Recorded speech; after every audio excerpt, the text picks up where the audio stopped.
Hello, IB high-level economists. We're now going into paper 3, and this paper is another one where you can score very high marks. If you prepare well, you practice well, this is a high-scoring paper for you guys. Look forward to it. Enjoy it.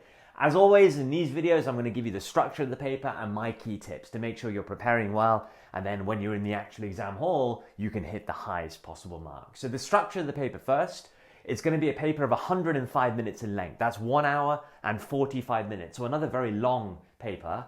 You're going to have this time, though, 2 compulsory questions, different from paper 1 and paper 2 in that sense. No choice for you. The 2 questions that come and all the parts to those questions, you're going to have to do them all. Anything can be assessed from the course. Micro, macro, global, everything could come up. But there's a misconception with paper 3 sometimes. People will call it the maths paper. That's not fully true at all. Yes, there will be calculation questions in there, but you'll also get written definition questions, written explanation questions, diagrams as well. So just pure assessment of theory again in paper 3, and short essays. You're going to have a unique 10-mark question, different to what it was in paper 1. You're going to have 2 of those, one in question 1 and one in question 2 that you're going to have to write. 10-marker that will come with extracts that you're expected to use too. 5 minutes reading time as always, and you will be needing a calculator. Don't forget that when the exam comes, and make sure you practice with a calculator. Now, my key tips for you to make sure you can do great in this paper. Time allocation. 50 minutes per question. Of course, you have a little bit more than that, 52 minutes if you want to be hyper pedantic, but 50 minutes per question is a good guide for you. Break that down in terms of 20 minutes for the 10 marker, that short essay at the end. That means you've got 30 minutes for all the short questions that come before the 10 marker. Now, 30 minutes might be too much. You might be able to get through those shorter questions before the 10 marker much quicker than using 30 minutes, in which case, great. You've got extra time for the 10 marker, maybe more than 20 minutes for that 10 marker, which is great. But if all you have is 20 minutes, no problem. That should be the minimum aim to write that essay really, really well. Remember, for the calculation questions, your units, so many marks are lost because people forget to write the currency, dollars or the dollar sign. Percentages are missed. The scale is forgotten. So the answer is not in hundreds of thousands or millions or billions like it should be. Kilograms are forgotten. Make sure that you actually remember to put the units at the end.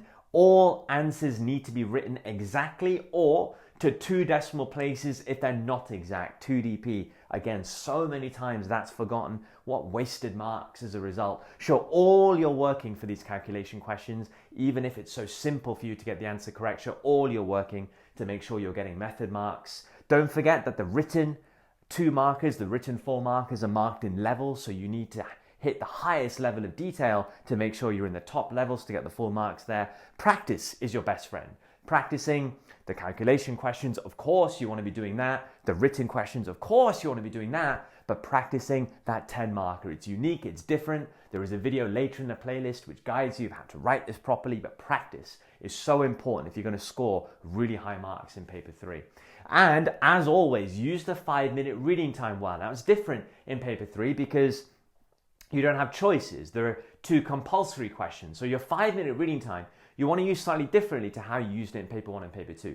I recommend with your 5-minute reading time, for both compulsory questions, go backwards. Start by looking at the 10-mark question.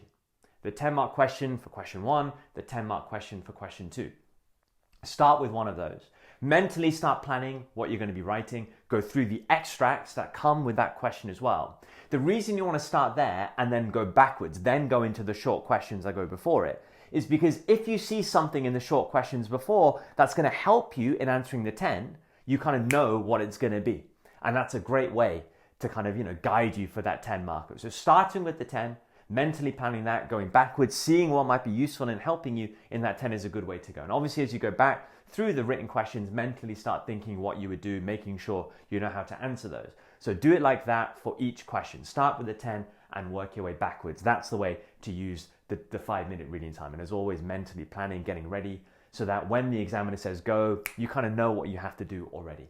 That's my recommendation, guys, for paper 3. Key tips for you. Now let's get into all these different types of questions and make sure you can answer them well. I'll see you in subsequent videos. Thanks for watching, guys. See you soon.